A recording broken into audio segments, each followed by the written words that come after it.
आज विज्ञान प्रविधिले अत्यन्त ठुलो फड्को मारेको छ अनि विज्ञान प्रविधिले गर्न नसकेका केही त्यस्ता वस्तुहरू छन् जुन साहित्यले हामीलाई अनुभूति गराउन सक्छ। जस्तै आँसु, रोदन, माया, प्रेम। वास्तवमा साहित्य के हो सर? साहित्य यो मनको ढुकढुकी हो, यो व्यक्त गर्न नसकिने अनुभूति हो। अघि तपाईँले भने जस्तै हाँसो हो, आँसु हो, यो खुसी हो, रोदन हो, चिच्यावट हो, समग्रमा मनको भावना नै साहित्य हो भन्ने लाग्छ मलाई। कवि बन्न त्यति सजिलो पक्कै छैन। Being a poet is not a cup of tea for everybody. म आफू पनि कहिलेकाहीँ कविता यसो लेख्न कोर्न बस्दाखेरि लेखिन्छ। स्वच्छन्द एउटा छन्द बिना लेख्न सकिन्छ, तर एउटा छन्दमा बाँधिएर लेख्नु त्यो त्यति सजिलो विषय होइन। र साहित्य सृजना गर्ने क्रममा कतिपय व्यक्तिहरूको कुराहरू सुन्दा मलाई कस्तो लाग्छ भने कसैको स्वभावले नै कवि, स्वभाव अनुसार कवि बन्नुपर्छ, अथवा भनौँ कुनै सृजना गर्नको लागि एउटा निश्चित समय चाहिन्छ। कोही जस्तै अब कुमार नगरकोटीजीलाई चाहिँ आफ्नो घरमा उहाँले एउटा डेन बनाउनु भएको छ अरे। उहाँ आफ्नो सृजना गर्नका लागि चाहिँ त्यो डेनभित्र गुफा जस्तो एउटा एकान्तवासमा उहाँ बस्नुहुन्छ अरे। त्यस्तो केही स्वभाव, समय त्यस्तो केही छ सर हजुरलाई? यस्तो हो, अब हामीले विश्व साहित्यकारहरू पढ्दा कतिपयलाई चाहिँ अब त्यो एक खालका कवि, चित्रकारहरू जस्तो निश्चित ठाउँ, निश्चित समय हुने आदि इत्यादि हामीले पढेका छौँ। कतिपयलाई चाहिँ त्यो कुहिएको आलुको सेन्टबाट त्यो त्यस्तो हुनुपर्ने पनि विश्व प्रसिद्ध साहित्यकारहरू पनि सुनेका छौँ हामीले। तर मेरो विचारमा मलाई के लाग्छ भने एउटा इमान्दार मान्छेभित्र साहित्यका सबै गुणहरू छन्। यो इमान्दारिता अर्थात् मन नभएका मानिस कोही पनि छैनन्। हरेक मानिसहरूसँग साहित्यिक भावना छ, तर यति हो इमान्दार भएर मानिसको मनलाई छोएर लेख्ने मानिस जो हुन्छ त्यो कवि हुन्छ। उसले अरूको मनलाई चाहिँ अभिव्यक्त गरिदिन्छ भाषा मार्फत, त्यति हो। र म विशेष गरिकन अब व्यस्त समयको बिचमा हुन्छु, जीवन बाँच्ने कुराहरूले व्यस्त बनाइरहेको हुन्छ। त्यो व्यस्तता बिचमै म केही बिम्बहरू जो टिपिरहेको हुन्छु, त्यसलाई आफू अनुकूल समय भएपछि म त्यसलाई अक्षरहरूमा व्यक्त गर्छु। तर यस्तो हुन्छ, कुनै समय यस्तो थियो कि कुनै कुराले टच गर्यो, छोयो, तत्कालै लेख्ने एउटा समय हुन्थ्यो। तर अहिले चाहिँ के छ भने त्यो विषयलाई पकाएर खेलाएर अनि जब त्यो परिपक्व बन्छ अनि मात्रै शब्दहरूमा उतार्ने गरिएको छ। त्यसैले मलाई निश्चित यो समय नै, यो ठाउँ नै हुनुपर्छ भन्ने छैन, तर अलिकति एकान्तता चाहिँ हामी कविहरूलाई एकान्तिक वातावरण चाहिँ आवश्यक हुन्छ। यहाँ विभिन्न राष्ट्रिय स्तरका पुरस्कारहरूबाट पनि सम्मानित भइसक्नु भएको छ। युवा वर्ष मोती पुरस्कार 2076, त्यसै गरी उत्कृष्ट राष्ट्रिय प्रतिभा पुरस्कार र केही महिना अघि मात्रै वनिता पुरुषोत्तम पाण्डे पुरस्कारबाट पनि सम्मानित हुनुभएको छ। एउटा प्रतिस्पर्धाको खरो कसीमा उत्रिएर प्रतिस्पर्धामा विजयी हुनु अथवा पुरस्कृत हुनु र यसरी आफ्नो कर्मले त्यो कर्मको एउटा एक प्रकारले सम्मान पाउनु, त्यसरी सम्मानित हुनुमा त्यो अनुभूति कस्तो हुन्छ सर? अब विशेष गरिकन त राजधानीदेखि बाहिर रहेर साधनामा समर्पित भएको स्रष्टाहरू सम्मानित हुनु यो राष्ट्रकै लागि पनि धेरै ठुलो कुरा हो। किनभने अहिले पनि हाम्रो मानसिकता खाल्डो राजधानीदेखि बाहिरका प्रतिभालाई प्रतिभा नगन्ने अहिले पनि परम्परा छ। हुन त हामी अहिले भन्दैछौँ गणतन्त्र आइसक्यो, अब प्रविधिले हामीलाई धेरै नजिक बनाइसक्यो भन्दैछौँ, तरै पनि राजधानीदेखि बाहिर पनि देश हो भन्ने सोचाइ अहिले पनि फराकिलो रूपमा आउन सकिसकेको छैन। सङ्कीर्णता छ। त्यति हुँदै पनि राजधानीले सम्झिएर त्यो साधना अर्थात् एउटा यो देशको एउटा सुदूरपूर्वलाई सम्झिएर राजधानीले जुन सम्मान गर्यो त्यो साधनाको सम्मान पनि हो। त्यसले एक खालको मिठास चाहिँ दिन्छ, तर के गर्छ भने फेरि त्यो सम्मानहरूले कहिलेकाहीँ बिगार्छ पनि मान्छेलाई। उसको साधनालाई एकान्तमा साधना गर्नुको मजा चाहिँ बेग्लै छ। हजुर तर त्यसरी पुरस्कृत हुँदा जिम्मेवारी बोध हुन्छ, मैले पनि केही गरिरहेको छु, अझ थप मैले केही गर्नुपर्छ भन्ने त्यसले जिम्मेवारी बोध गराउँछ। विशेष गरी यहाँका साहित्यमा समयको ध्वनि प्रतिबिम्बित भएको देखिन्छ अनि समाजका तमाम विसङ्गतिहरूलाई यहाँले आक्रोशपूर्ण ढङ्गबाट कहीँ कतै रचनात्मक ढङ्गबाट प्रस्तुत गर्नुभएको देखिन्छ। म आफै पनि यहाँका केही कविताहरू पढिरहँदा त्यो आभास गर्छु। तर साहित्यकारमा एउटा यस्तो शक्ति हुन्छ जसले यो समाज मात्रै नभएर यो विश्वलाई एउटा रूपान्तरण परिवर्तनको दिशामा निर्देश गर्न सक्छ। How do you analyse the power of writer? लेखक चाहिँ यस्तो हो कि समयलाई प्रतिनिधित्व गर्ने हो। हजुर तर पछिल्लो समयमा चाहिँ लेखकहरू दलहरूको पछि लागिरहेको सन्दर्भले यस्ता कुराहरू अलिक कम त्यसरी गइरहेको देखिन्छ। लेखकहरू यो विश्वको समयको प्रतिनिधित्व गर्ने प्रतिनिधि हो। त्यसैले समय लेख्छ, उसले त्यो समयमा बाँचेका मान्छेहरूको ध्वनि लेख्छ। अबको विश्व कतातिर जानुपर्छ भनेर उसले त्यो प्रतिनिधित्व गरेर ती आवाजहरूलाई लेख्छ। त्यसैले के हो भने एउटा कवि भनेको शाश्वत रूपमा विश्वका लागि उसले एउटा सन्देश बोकिरहेको हुन्छ भन्ने मलाई लाग्छ। अहिले नेपाली साहित्यको अवस्था कस्तो छ सर? नेपाली साहित्य विश्व साहित्यका लागि विश्व साहित्यमा जान सक्ने नेपाली साहित्यको अवस्था छ। तर अनुवाद साहित्यको सन्दर्भमा हामी पछि छौँ, जसले गर्दा हाम्रो विश्व साहित्यमा जुन किसिमले हाम्रो उपस्थिति रहनुपर्ने हो त्यो नभइरहेको अनुभूति हुन्छ। किनभने हाम्रा वरिष्ठ व्यक्तित्वहरू जसका शाश्वत जीवन्त सिर्जनाहरू छन् विश्व साहित्यमा ती विश्वका भाषाहरूमा पुग्न सकिरहेका छैनन्। त्यो चाहिँ विडम्बनाको विषय हो। तर पछिल्लो समयमा नेपाली साहित्य विश्व साहित्यको तुलनामा राम्रो गरिकन अगाडि बढ्ने क्रममा छ, बढिरहेको छ। केही समय अघि मैले गोविन्दराज भट्टराईको एउटा लेख पढेको थिएँ। हजुर त्यहाँ उहाँले आफ्नो एउटा अत्यन्त अनुभूति हुनुपर्छ पक्कै पनि त्यो उहाँले के लेख्नु भएको थियो भने साहित्यकारले प्राय जसो अधिकांश लेखकहरूले कविताबाट लेख्न सुरु गर्नुहुन्छ अनि कवितामा असफल भइयो भने उहाँहरू निबन्ध लेख्न थाल्नुहुन्छ अनि निबन्धमा पनि असफल हुनुभयो भने उहाँहरू आख्यानमा जानुहुन्छ अनि दुवैमा असफल भइसकेपछि उहाँहरू नाटक लेख्न थाल्नुहुन्छ र यदि त्यहाँ पनि असफलता मिल्यो भने चाहिँ समालोचनामा जानुहुन्छ भनेर उहाँले एउटा निकै लामो लेख लेख्नु भएको छ।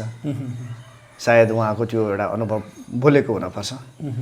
सरले यसलाई कसरी हेर्नुहुन्छ? आफू पनि एक स्थापित कवि हुनुहुन्छ। मैले भित्रबाट फिल गरेको कुरा के हो भने कवि कवितामा बोल्छ। जब कविताको बारेमा व्याख्या गर्न थाल्छ तब ऊ समालोचक बन्छ र उसले सिर्जनाप्रति न्याय गर्न छोड्छ। तर पनि फेरि पनि यो समाजमा कविताको विषयमा बोल्ने आधिकारिक व्यक्ति चाहिँ कवि नै हो। किनभने उसले अनुभूति त्यो कवितालाई भित्रसम्म छामेको हुन्छ र उसले बोल्न थाल्छ। र प्राध्यापक डाक्टर गोविन्दराज सरले भने जस्तै के छ भने मानिस सुरुमा त कविताबाटै सुरुवात गर्छ, त्यस पछाडि कवितासँगै उसले विभिन्न विधाहरूमा उसले सम्भावनाहरू खोज्न सक्छ। जस्तो कि हामीभन्दा अगाडि 30 को दशकमा कृष्ण धरावासीले कविताबाट सुरुवात गर्नुभएको। उहाँका समकालीनहरू राष्ट्रिय स्तरमा कविताबाट परिचित बन्दा पनि उहाँले परिचय बनाउन सकिरहनु भएको थिएन। जब उहाँ निबन्धमा जानुभयो, जब उहाँ कथामा जानुभयो, जब उहाँ उपन्यासमा जानुभयो, उहाँले राष्ट्रिय स्तरको एउटा व्यक्तित्व, एउटा आकारै त्यति फराकिलो बनाउनु भयो। म यी दुईटा व्यक्तित्वहरू जो पूर्वबाट चाहिँ कृष्ण धरावासी, उहाँले एकदमै सरलताबाट नेपाली साहित्यको प्रतिनिधित्व गर्नुहुन्थ्यो भने पश्चिमबाट चाहिँ सरुभक्त, उहाँ चाहिँ एकदमै जटिल, ती बिम्बहरू यति सघन ढङ्गले आउँथे कि उहाँ राजधानीभन्दा बाहिर बसेर नेपाली साहित्यको प्रतिनिधित्व गर्ने दुई पात्र 30 का दशकका एकदमै यी चाहिँ लेजेन्ड्री नै मान्छु म, जसले राजधानी नटेकिकन राजधानीलाई म को हुँ या उहाँको सिर्जनाहरूबाट चाहिँ उहाँहरूले आफ्नो परिचय दिनुभएको थियो। एकजना त अब कुलपति पनि भइसक्नु भएको हजुर। छ सरुभक्त। हजुर। त्यस्तै कृष्ण धरावासी पनि नेपाली साहित्यको त्यो मानक व्यक्तित्वको रूपमा आफ्नो परिचय बनाउनु भएको छ। मैले यहाँको सन्दर्भबाट चाहिँ जस्तो कृष्ण धरावासीले कविताबाट सुरुवात गर्नुभएको थियो, उहाँले आफ्नो परिचय वा आफ्नो आकार चाहिँ उहाँले निबन्धबाट पाउनुभयो। नारीभित्र त्यस्तो के छ हजुर भनेर जब उहाँले त्यो प्रकाशित गर्नुभयो, त्यस पछाडि उहाँको परिचय राष्ट्रिय स्तरमा वात्तै बेग्लै खालको आकार बन्यो। किनभने सम्भावनाहरू त हरेक कुरा हुन्छन् नि। लेखक पनि एक किसिमले परीक्षण गरिरहेको छ, यो समाजका कुन सन्दर्भलाई चाहिँ मैले अभिव्यक्त सही ढङ्गले गर्न सक्छु या पाठकसम्म पुग्न सक्छु भनेर ऊ आफै पनि एउटा परीक्षणको सन्दर्भमा हुन्छ। अघि तपाईँले भने जस्तो अहिले त रुवाहीबाट सुरुवात गर्छ, मुक्तकबाट सुरुवात गर्छ, अझ गजलबाट सुरुवात गर्छ। अहिलेको समयको ठुलो आवाज गजलमा छ, त्यहाँबाट सुरु गर्छ। त्यहाँबाट सुरु गरिसकेपछि ऊभित्र चाहिँ साहित्यमा डुबुल्की मार्न थाल्छ, पौडिन थाल्छ र उसले सम्भावनाहरू खोज्दै जाँदाखेरि अब उसले उपन्यासमा जान सक्छ, कथामा जान सक्छ र फेरि पनि उसको बौद्धिकताको एउटा चरम एउटा अवस्थामा पुगिसकेपछि उसले ती विधाहरूप्रति नबोली नहुने अवस्था हुन थाल्छ। त्यो बेलामा ऊ समालोचक हुन थाल्छ मलाई लाग्छ। त्यसैले गोविन्द सरले जो भन्नुभयो त्यो उहाँको एउटा विशिष्टता। उहाँ गोविन्द सर नेपाली साहित्यको एउटा दिग्गज धरोहर हुनुहुन्छ। उहाँले भनेको कुरामा म सहमत छु कि एउटा स्रष्टाले सम्भावनाका पाटाहरू खोजिरहन्छ। ऊ एक किसिमले ऊ आफैलाई परीक्षण गर्छ, जबकि यो अरूसँग चाहिँ कनेक्टिभिटी या अरूको मनसँग पस्नका लागि, छुनका लागि उसले प्रयास गरिरहेको हुन्छ। अहिले दमकमा धेरै साहित्यकारहरूले पुरानै शैली र समयको बहावलाई उहाँहरूले नबुझिकन पुरानै शैलीमा साहित्य लेखन गरिरहनु भएको छ भन्ने जस्ता कुराहरू सुनिन्छन्। सर यसमा कति सत्यता छ? यस्तो हो, साहित्यमा अब यस्तो हुन्छ, आफ्नो परिचय कुन ढङ्गले बनाउने भन्ने कुरा चाहिँ त्यो लेखकको स्वयं उसको जीवनशैली, लेखन शैलीले उसलाई कहाँ स्थापित गर्ने हो या कुन ढङ्गले लिने हो भन्ने कुरो चाहिँ उसको लेखनबाट समाजमा ऊ स्थापित बन्ने क्रम रहन्छ। सरले भने जस्तो विभिन्न हुन्छन्, एक किसिमको ट्रेडिसनल परम्परागत लेखन हुन्छ, कसैले नयाँ प्रयोगहरू गरिरहेका हुन्छन्, कसैका लेखनका अभिव्यक्तिले थोरै लेखेरै धेरै प्रभाव दिइरहेको हुन्छ, कसैले धेरै लेखेर पनि त्यो एउटा उचाइबाट या स्तरीय रूपबाट चाहिँ उसले परिचय स्थापित गर्न सकिरहेको हुँदैन, तर पनि निरन्तरता दिइरहेको हुन्छ। त्यसैले यस्तो हो, अब यो समाजको गति र विश्व साहित्यको गति, त्यसलाई अध्ययन गर्ने, चिन्तन गर्ने, अनुभूति गर्ने कुराहरूले साहित्यकारहरू धेरै हुँदाहुँदै पनि केही साहित्यकारहरूले चाहिँ परिचय बनाउँछन्, जीवन्त रहन्छन्। त्यसैले सबै खालका साहित्यहरू आउनुपर्छ भन्ने मलाई लाग्छ। पछिल्लो समय नवराज पराजुली, नदिस, रिदम कडेल लगायत साथीहरूले म्युजिकल पोएट्री एउटा साहित्यमा नयाँ प्रयोग उहाँहरूले सुरु गर्नुभएको छ र अत्यन्त रुचाइएको पनि देखिन्छ। यङ जेनेरेसनमा त यो अत्यन्त पपुलर छ र वर्ल्ड वाइड विश्वव्यापी रूपमा उहाँहरू कविता कन्सर्टको रूपमा चाहिँ यात्रा गरिरहनु भएको पनि देखिन्छ। परिवर्तन कति आवश्यक छ साहित्यमा? तपाईँले भने जस्तै नेपाली साहित्यको कविता विधामा पछिल्लो समयमा नवराज पराजुलीले एउटा ट्रेन्ड बसाल्नु भएको छ। नेपालीहरू विश्वको कुन कुन कुनामा पुग्नु भएको छ त्यहाँसम्म नवराज पराजुली मार्फत नेपाली कविताका पाठकहरूको वृद्धि भएको छ। त्यसैले नवराज पराजुलीले एउटा बेग्लै ट्रेन्ड बनाउनु भएको छ। यो नेपाली कविताको लागि एउटा सुखद पक्ष पनि हो, तर कतिपय कुराहरूमा चाहिँ अलिक गम्भीर भएर हेर्ने हो भने नवराज पराजुलीले पढिरहँदा जो कविता लागिरहेको हुन्छ, अर्कोले त्यही कविता पढो भने कविता जस्तो लागिरहन गाह्रो पनि हुनसक्छ। अब एक थरी मानिसहरू यो पछिल्लो समयमा भनिरहेका छन् कि कविता सरल हुनुपर्छ भनिरहेका छन्, तर मलाई चाहिँ के लाग्छ भने पछिल्लो समयमा यी कन्सर्ट्स गइरहेको छ नि, यसले कविताका पाठकहरू बढाइरहेको छ, तर गम्भीर कविताका पाठकहरूलाई चाहिँ यसले यसले चाहिँ विस्थापित गरिरहेको छ। किनभने मजाले गम्भीर ढङ्गले आफै ती किताबहरूमा ती कविताहरू पढ्ने भने कविताका जुन किसिमले बिम्ब प्रतीकहरू एउटा श्लोक जस्तो ढङ्गले ती स्रोत जस्तो ढङ्गले आउँथे नि, त्यो चाहिँ अलिक कम भइरहेको छ। कथा आउन थालेको छ, कथाको शैलीबाट चाहिँ कविताहरू प्रस्तुत हुन थालेको छ। कता कता अभिनय जस्तो पनि देखिन्छ, अभिनय जस्तो पनि बनिरहेको छ। त्यसैले यस्तो हो, मैले भने नि नवराज पराजुलीले नेपाली कविताको एउटा ट्रेन्ड बसाले कि कवितालाई कन्सर्ट गर्न सकिन्छ, कवितालाई प्रस्तुति दिएर मानिसहरूलाई हेरिरहँ सुनिरहँ जस्तो बनाउन थालेको छ। तर एउटा गम्भीर एउटा सङ्कट पनि देखिरहेको छ नेपाली कवितामा, जबकि 30 का दशकका कविहरूले ती कसैले नपढिकन पनि एउटा पाठकले पढेर त्यो कविताको झुमझुम, यो कविताको रणभुल्ल भएर त्यो कविताभित्र ऊ तरङ्गित हुन्थ्यो। त्यो चाहिँ अहिले आइरहेका कविताहरू चाहिँ आफै पढ्दा चाहिँ कविताको जुन उचाइबाट, कविताको जुन गुम्फनबाट लिनुपर्ने त्यो चाहिँ अलिक तरलताबाट जाँदैछ। त्यसैले मलाई के लाग्छ भने कविता सरलताका नाममा कविता चाहिँ कमजोर बन्दैछ पनि भन्ने मलाई लाग्छ। त्यसो त फेरि पनि कन्सर्टको रूपमा जुन विश्वव्यापी बनिरहेको छ, यो एउटा कविताका पाठकहरू चाहिँ बढिरहेका छन्, तर गम्भीर कविताका पाठकहरूलाई चाहिँ त्यसले तरलताबाट त्यसले चाहिँ त्यसको आकर्षणलाई चाहिँ घटाइरहेको छ कि भन्ने पनि मलाई लाग्छ।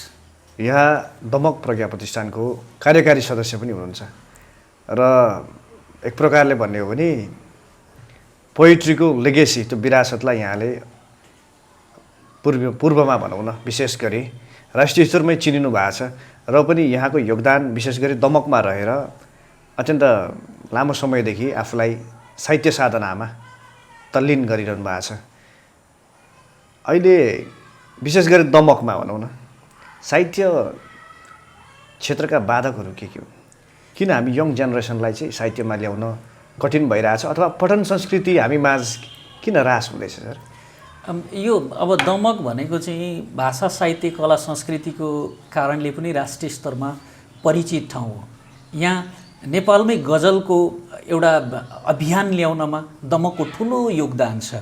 हजुर, विशेष गरिकन नेपालमै गजलको जुन किसिमको तरङ्ग, जुन किसिमको अभियान आयो त्यसको प्रादुर्भाव दमकले गरेको छ। यहाँ ठुल्ठुला साहित्यिक कार्यक्रमहरू भएका छन्। नेपालका हरेक महत्त्वपूर्ण साहित्यकारहरूले एकचोटि सम्झिने ठाउँ हो दमक।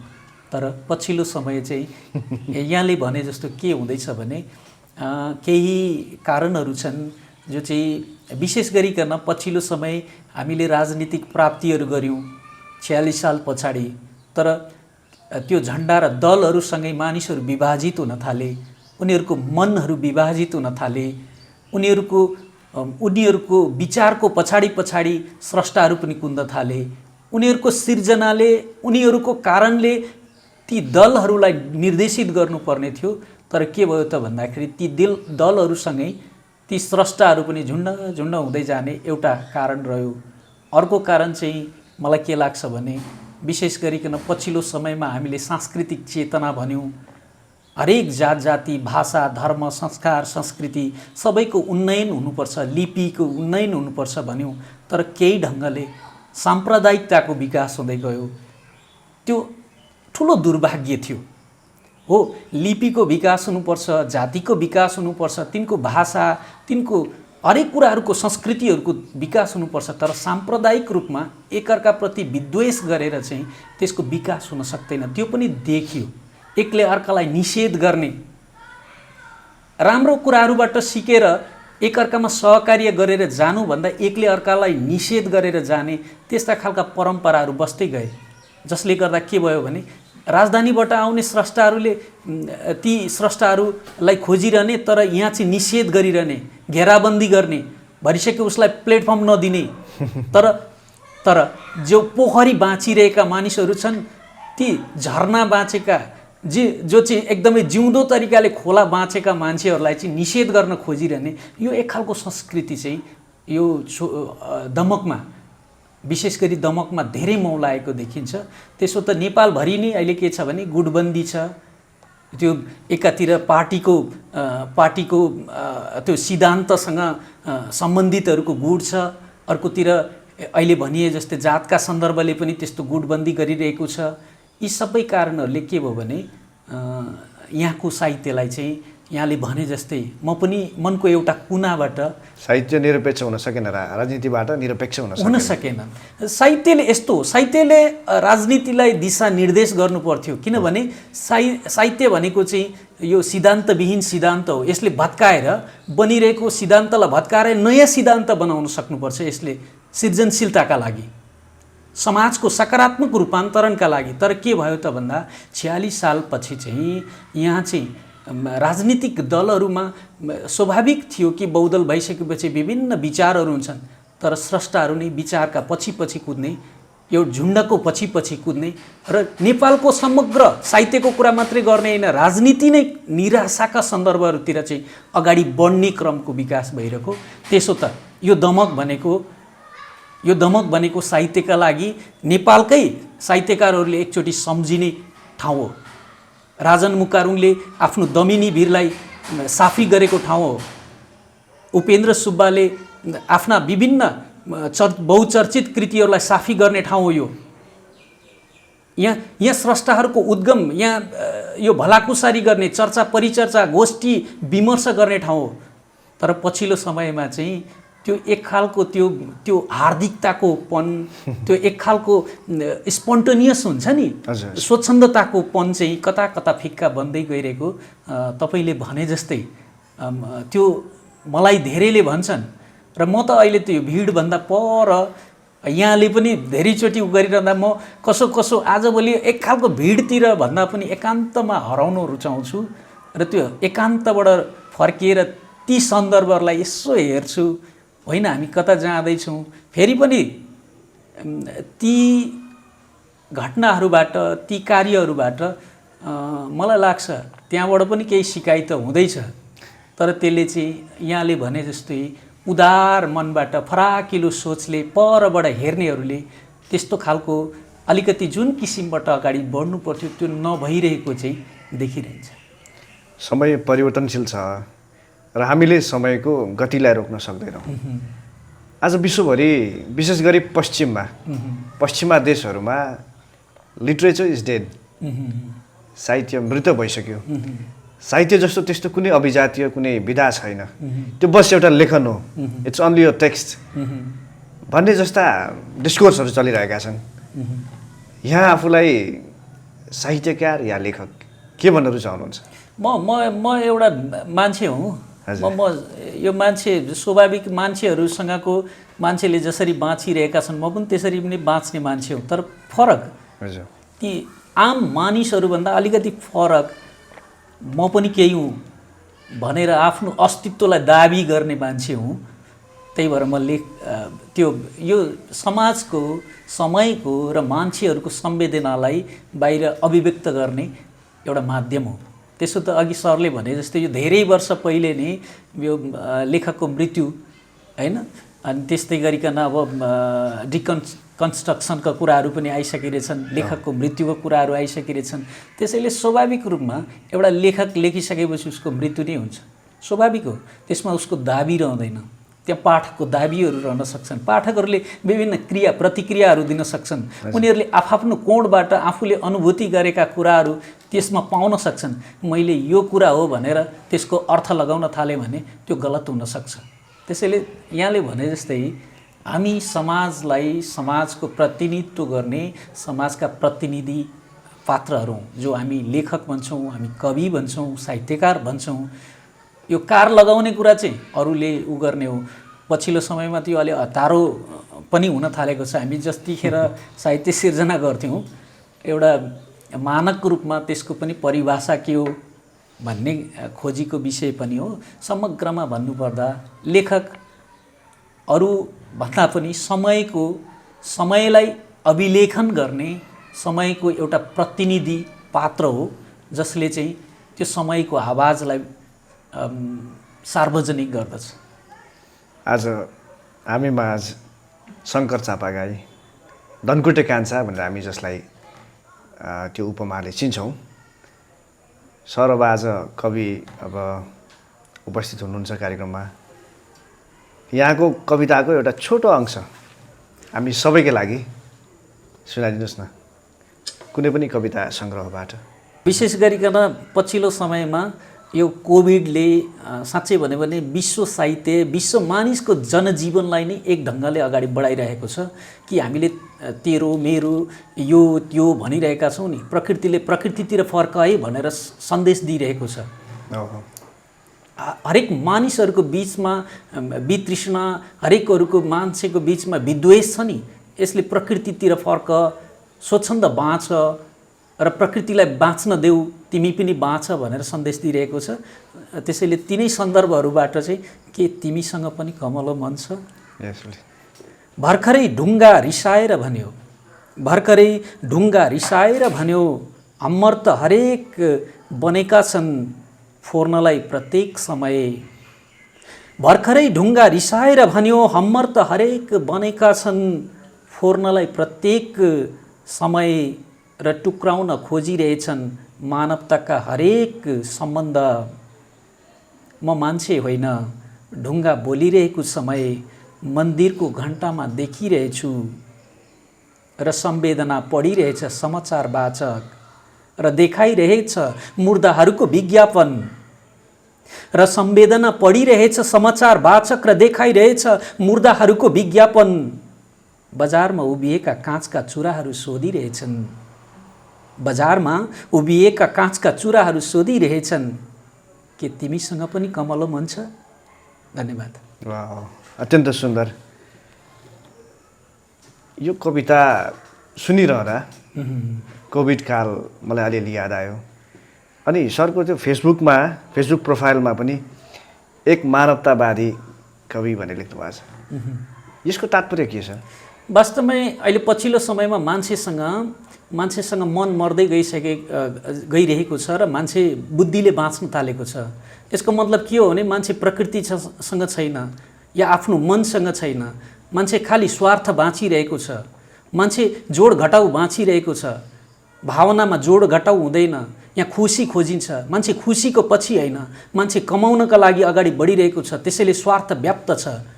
अहिले समाज किन बिग्रिरहेको छ, समाजशास्त्र किन बिग्रिरहेको छ भन्दाखेरि यो दिमागले चलिरहेको छ, मान्छे मनले चल्न खोजिरहेको छैन।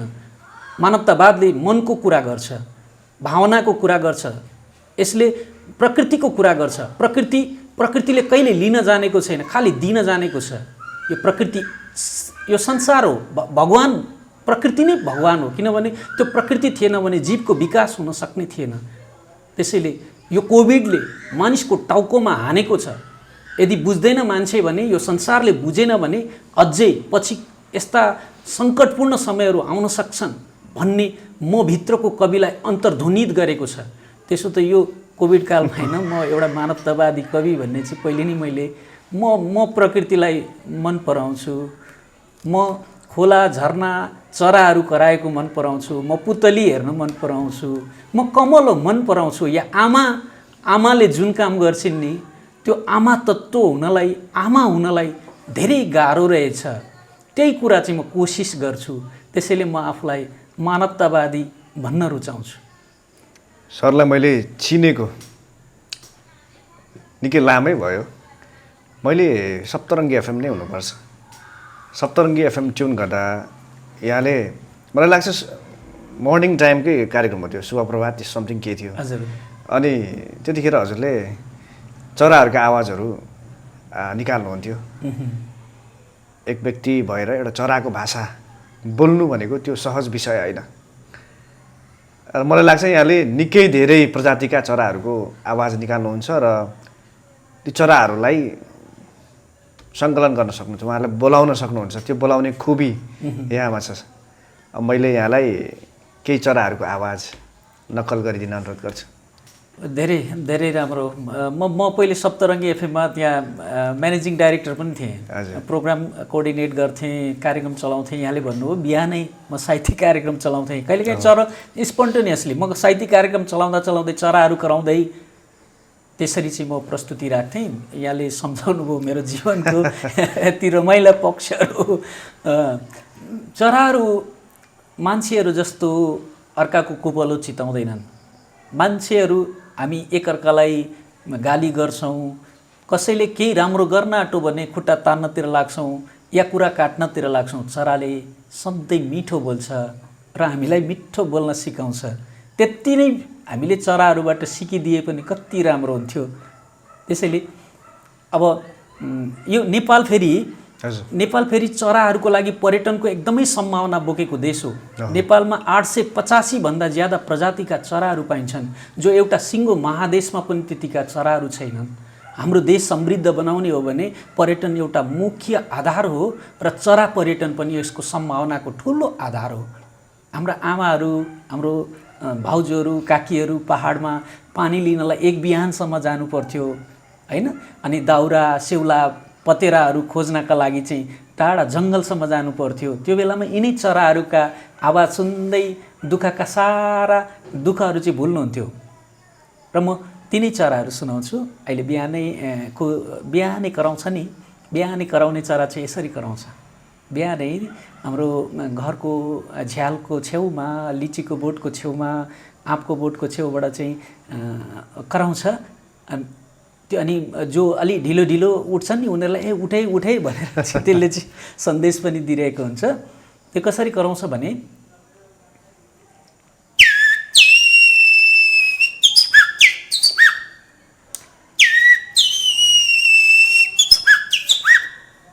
यो चाहिँ बिहानै कराउँछ। अब नेपालमा यो फिस्टो वर्गका चराहरू चाहिँ धेरै रहेछन्। फेरि यो रोबर्ट फ्लेमिङ्गे र लैनसिंह बाङदेले नेपालका चराहरूको विषयमा गहिरो अध्ययन गर्नुभएको छ। त्यो नेपाल प्रज्ञा प्रतिष्ठानले 2039 सालतिर नै त्यो किताब सार्वजनिक गरेको छ। त्यो फिस्ट वर्गको चरा चाहिँ सानो हुन्छ, एउटैले नै विभिन्न किसिमको आवाजहरू निकालिरहेको हुन्छ। म त्यही फिस्टो चरा चाहिँ सुनाउँछु। त्यो फिस्टोले गुँड पनि बनाउँदैन। त्यो पातको पछाडिपट्टि त्यत्तिकै निदाउँछ। लामो रात भएको बेलामा चाहिँ त्यो त्यत्तिकै के हुन्छ, लड्छ। अनि फेरि चिप्केर चाहिँ त्यहाँ चाहिँ बसिरहेको हुन्छ। सानो चरो हुन्छ, त्यसले गुँड बनाउँदा पनि सानो बनाउँछ, हेर्दा चिटिक्कको हुन्छ हैन। त्यो फिस्टो वर्गको चरा।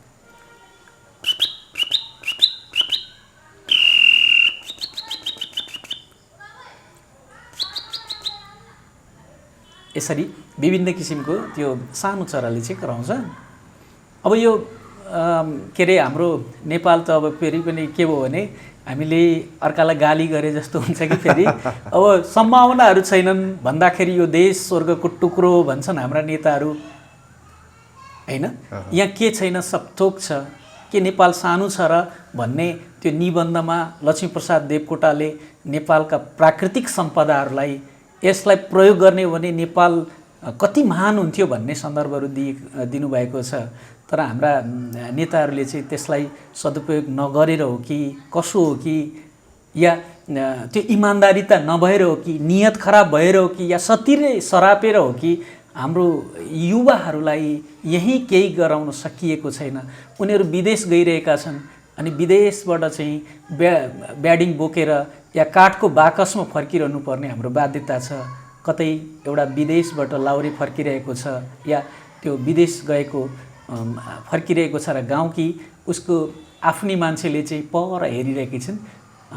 त्यो बेलामा चाहिँ हाम्रो यो वैशाखमा कराउने कोइली कोहो भन्छ नि, हो त्यसरी नै कोहो कोहो भनिरहेको एउटा आवाज सुनाउनु खोज्दैछु अहिले।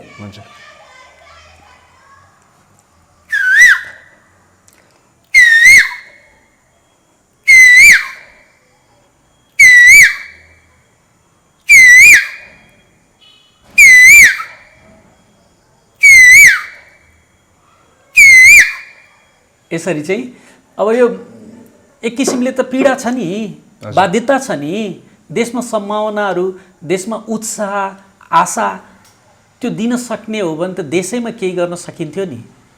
अनि यो चराले त्यसरी कराइरहँदा मनमा पीडा, कसैको खसम, कसैको आफ्नो स्वामी आइरहँदा अर्कोले चाहिँ मेरो पो मान्छे हो कि भनेर परबाट हेरिरहनु पर्ने बाध्यता हाम्रो नेपालमा छ।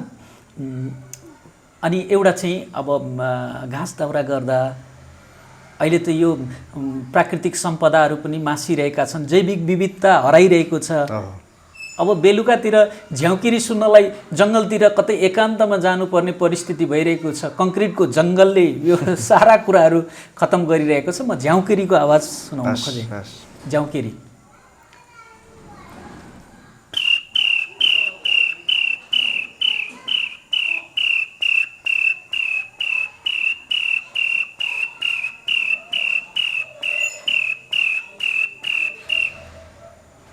आज यति नै गरौँ। हस्, एकदम राम्रो।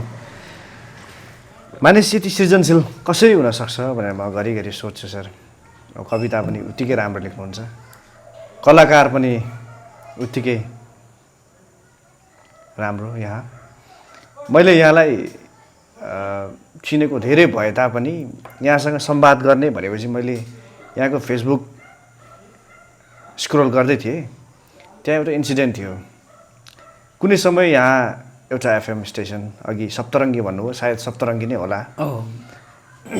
यहाँले त्यहाँ के उल्लेख गर्नुभएको थियो भने त्यही समयमा पाथिभरा एफएम जो दमकमै सञ्चालित छ हाल पनि, अनि त्यो समयमा यहाँलाई त्यहाँबाट त्यसका प्रबन्धक सायद सुदीप सर हुनुहुन्छ होइन, उहाँले यहाँलाई प्रस्ताव गर्नुभएको रहेछ तलब 15,000 दिने भनेर।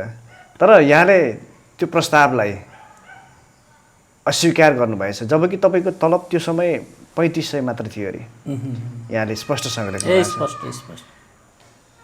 यो निष्ठा, इमान्दारी, यो अनेस्टी हिजो आज सायद शब्दमै सीमित छन्।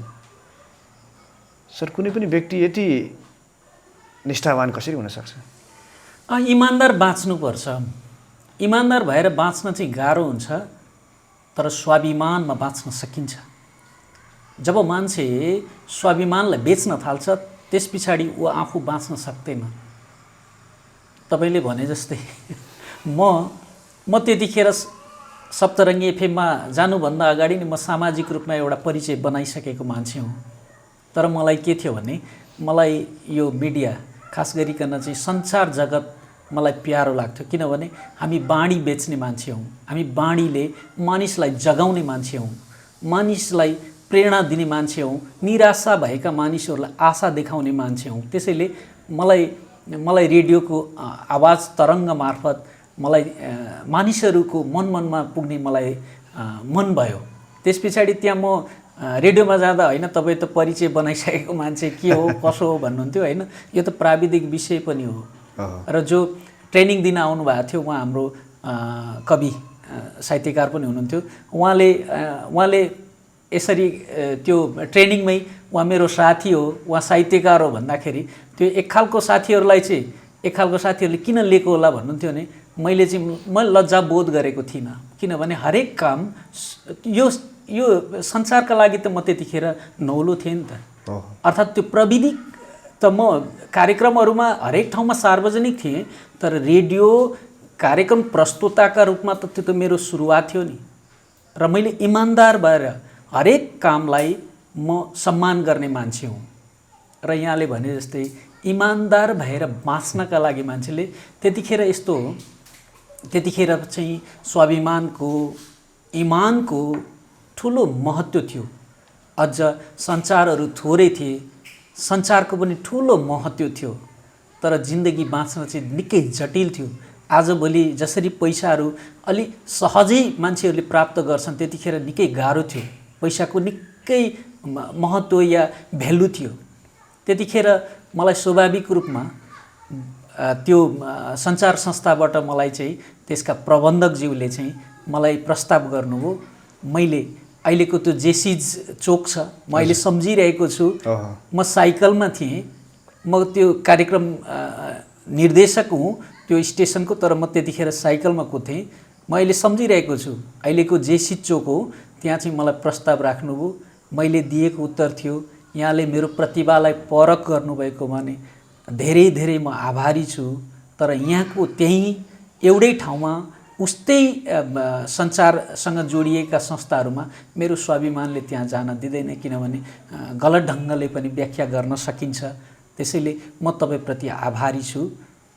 भनेर मैले जवाब दिएको थिएँ। त्यो मेरो एउटा स्वाभिमान, एक खालको कवि भएर बाँच्न नि साँच्चै अहिले त विभिन्न, अघि तपाईँले सुरुवातमै उठान गर्नुभएको थियो, मानिसहरू कविता विभिन्न कारणले लेखिरहेका छन्। एक समाजमा चिनिन, अर्को समाजमा विभिन्न प्रतिष्ठाहरू हासिल गर्न एउटा चाहिँ जन्मिँदै आएको गुण हुन्छ मान्छेसँग, त्यो भित्र किरा हुन्छ, या एउटा एउटा एउटा एउटा बौलापन भन्छ नि, या क्रेजिनेस भन्छ नि, एउटा जन्मिँदै आएको गुण हुन्छ। त्यो त्यो त्यो स्वभाव, त्यो चरित्र, त्यो परिवर्तन हुन सक्दैन। र त्यो इमान्दारिता यदि हुँदैन भने त्यो कवि टिकिरहन सक्दैन। त्यसैले समाजमा विभिन्न किसिमका मान्छेहरू हुन्छन्, इमान्दार भएर बाँच्नेहरू समाजमा धेरै छन्, तर तिनीहरूलाई देखेर अरू मान्छेहरू हाँस्छन्, गिज्याउँछन्, तर डराउँछन् पनि, किनभने तिनीहरू स्वाभिमानमा कहिले बिकेका हुँदैनन्।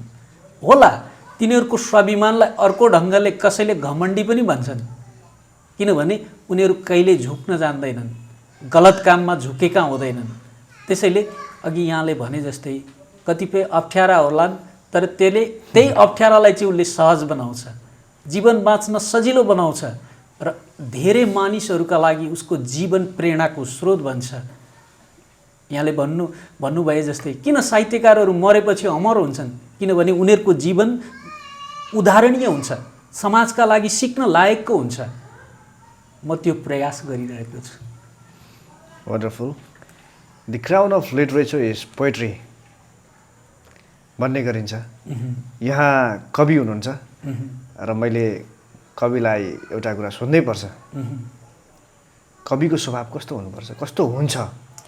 कवि प्रकृति जस्तै हुन्छ, हावा जस्तै बहन चाहन्छ, फुल जस्तै मुस्कुराउन चाहन्छ, त्यही छेउमा काँडा छ, काँडासँगै बस्न पनि खोज्छ। यस्तो ठ्याक्कै भनौँ भने कवि जस्तै हुँदैन, त्यो अनुभूति गर्न सकिन्छ, जब व्याख्या गर्न थालिन्छ ठ्याक्कै आउनै सक्दैन।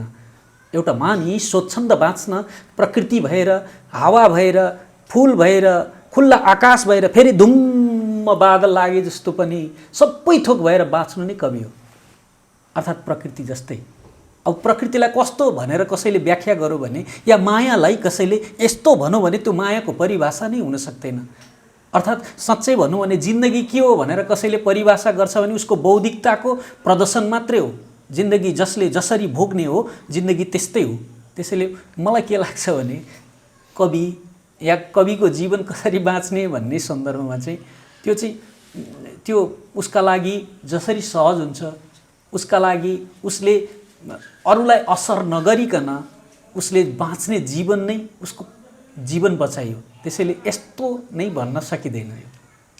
यहाँले म हिजो आज सोलिटरी लाइफ, एकदमै एकान्तवास बसिरहेको छु, धेरै भिडभाडमा, धेरै क्राउडमा म गएको छुइनँ भन्दै हुनुहुन्थ्यो, तथापि हाम्रो रिक्वेस्टलाई यहाँले डिनाइ गर्नु भएन र हाम्रो कार्यक्रममा आउनुभयो। अत्यन्त रोचक संवाद भयो। यहाँको महत्त्वपूर्ण संवाद र समयको लागि धन्यवाद। Thank you for coming. बालकृष्णजी, म तपाईँको रुचि, तपाईँको प्रस्तुतिहरूलाई नजिकबाट अध्ययन गरिरहेको छु। यो मान्छे एकान्तमा बस्ने मान्छे अझ गम्भीर हुन्छ, त्यतिखेर अध्ययन गरिरहेको हुन्छ। त्यसैले म तपाईँलाई अध्ययन गरिरहेको छु। तपाईँ समाजलाई एउटा सकारात्मक निर्देशनका लागि तपाईँले विभिन्न सञ्चार माध्यमबाट तपाईँले कोसिस गरिरहनु भएको छ। यो सञ्चार माध्यम तपाईँप्रति म आभारी छु। म आज साँच्चै भन्यो भने तपाईँलाई ठ्याक्कै भने जस्तै म त्यो दिनभरिको पढाएको थकित र यो अहिले समय नै यस्तो छ कि एउटा युवाहरू के गरौँ ऊर्जा भित्र बेग्लै खालको तरङ्ग छैन। समयले पनि थकित छ, चकित छ र स्वाभाविक रूपमा जिन्दगीको बचाइले पनि एक खालको थकित भइरहेको मान्छेलाई के हुँदो रहेछ भने मैले नौलो के पो गर्नु छ र के गर्छु होला र बरु एकान्तमा त्यो बच्चासँग एकछिन खेल्यो भने त्यो बच्चाको हाँसोमा ईश्वरको केही प्रतीकहरू पाउँछु भन्ने हुँदो रहेछ। त्यसैले त्यो जाइहालौँ, त्यो केही गरिहालौँ भन्ने खालको मलाई त्यो पछिल्लो समयमा बरु जिम्मेवारी बोध हुँदो रहेछ। तर मलाई बेला बेला तपाईँले एक दुईचोटि गरिरहनु भएको कारणले मबाट कमी कमजोरी पो हुन आँट्दैछ कि जे जसो हुन्छ म चरो कराउँछु स्पन्टेनियसली, त्यो बौद्धिकताका आदि इत्यादि त्यो के जाति कसो के त्यो छोडिदिउँ, रमाइलो गर्छु भनेर म यहाँसँग आएको थिएँ। एक खालको बौद्धिक रमाइलो दिनुभयो र साँच्चै भन्यो भने एक खालको बौद्धिक पाठकहरूसँग विमर्श गर्ने मौका दिनुभयो। म एकदमै आभारी छु। धेरै धेरै धन्यवाद व्यक्त गर्दछु सबै टिमप्रति।